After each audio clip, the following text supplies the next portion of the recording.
Ելենա Արշակյանի «Հարսնազորի լեգենդը» հեռուստասերիալում Նարեն վերադառնում է տուն մտքով տարված տեղի ունեցող իրադարձություններով։ Նա Վռամին ասում է, որ զանգել էր իրեն, բայց նա չէր պատասխանում։ Վռամը փոքրին շփոթված բացատրում է, որ Արբոն է եղել իրենց տանը, եւ հեռախոսը շփոթել է իր հեռախոսի հետ ու տարել։ Նարեն մի պահ քարանում է, հետո թեթև ժպտում է, բայց այդ ժպիտում չհավատալու նշան կա։ Նա Արմոին լավ է ճանաչում։ Գիտի, որ Արմոն երբեք որևէ բան պատահմամբ չի անում եւ նման շփոթմունք բացատրված չէ ոչ մի պատահականությամբ։ Նույն այդ պահին ամեն ինչ սկսում է պարզվել։ Արմոն խաբելով Սոնային իբր Վռամը հիվանդանոցում է ու ցանկանում է տեսնել իրեն, նստեցնում է նրան մեքենան։ Սոնան միամտորեն հավատալով նստում է մեքենան։ Մի քանի րոպե անց, երբ մեքենան դուրս է գալիս քաղաքից եւ գնում է դեպի անհասկանալի մի հատված, Սոնան սկսում է անհանգստանալ։ Հարցնում է՝ ուր են գնում։ Ինչու է այսքան երկար ճանապարհ։ Արմոն սառնասրտորեն ասում է, որ ուղղակի հանգիստ մի վայր են գնում խոսելու։ Սոնան փորձում է զանգել Վռամին, բայց հեռախոսն անհասանելի է։ Արմոն պատասխանում է զարմանալի հանգստությամբ, որ Վռամի հեռախոսը իր մոտ է։ Սոնան կասկածով նայում է։ Իր ներքին վախն արդեն վերածվել է համոզվածության։ Նա փորձում է զանգել հորը Աբոյին, բայց Արմոն սառն ասում է, որ Աբոն հիմա ինքնաթիռում է։ Վերադառնում է Ռուսաստան կատարած գործուղումից,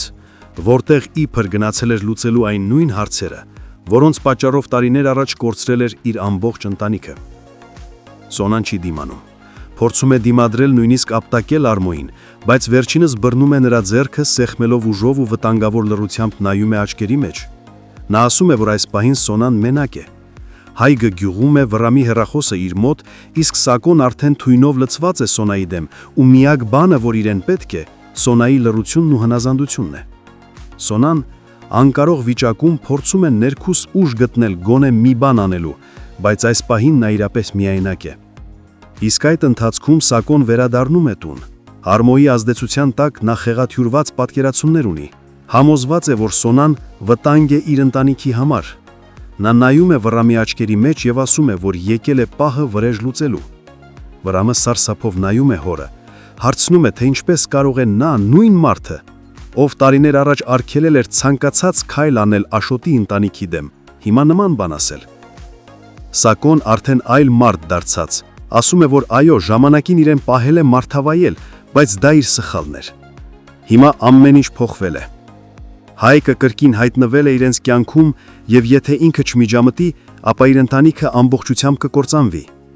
Այդ պատճառով է պահանջում, որ Վռամը գնա եւ պատժի Հայկին։ Վռամը լուռ է։ Նրա ներսում բախվում են իրականության ու հորը հանդեպ ունեցած հեղտողական հարգանքի պատնեշները, բայց ներսում նա արդեն հասկացավ ամենակարևորը։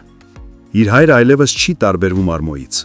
Փաստացի Սակոն կարծես մոռացել է, որ դժբախտացրել է Հայկինը եղբորը, սպանելով նրանց հորը, ու հիմա իր վրեժը փորձում է լուծել Վռամի միջոցով։ Իրականում նա փորձում է Վռամին, արդյոք կհամաձայնի թե ոչ։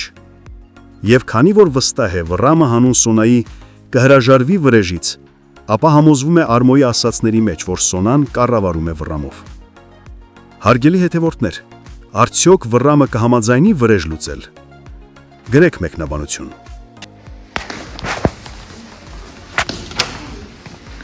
Մար լիսի շուտ 3 հատ հարց եմ տալի, պետք է շուտ պատասխանես։ Հա, ասա։ Քո սիրած գույնը,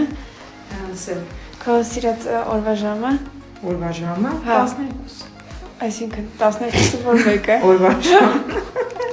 Այդ հիշեցի։ Հիշեցի։ Իսկ քո սիրած ուտեստը։ Սպապաս։ Վայ, մոյ սարճին եմ սիրում, սպաս։ Բորշ։ Իրականում ուզում եմ ձեզ հետ կիսվել, թե ինչի համար եմ սկսել գալ մարզասրահ։ Մի օր ուղղակի ինձ պետք է չափել իմ ոտկատեղը։ Ես չափեցի եւ իմ հայրան ինքի սարսափելի քիփ 81 սանտիմետր։ 81 սանտիմետրը իմ բոյի ու իմ կազմվածքի համար շատ է։ Հիմա կասեք ինչ եմ ես գալիս մարզասրահ, հենց դրա համար, որ այս 81-ը գոնե դարձնել 70 մինիմալ իմ նպատակը։ Այնպես որ առաջ։ Ես ուզում եմ շնորհակալություն հաղարի հայտնենք թերթը Եմին Արմենիա TV-ին լուսաբանելու համար, մեր նոր նախագծին անդրադառնալու համար եւ մեր ամուսնական զույգի երկու աստիճանաբանդակը մեզ հետ քաշ տալու համար։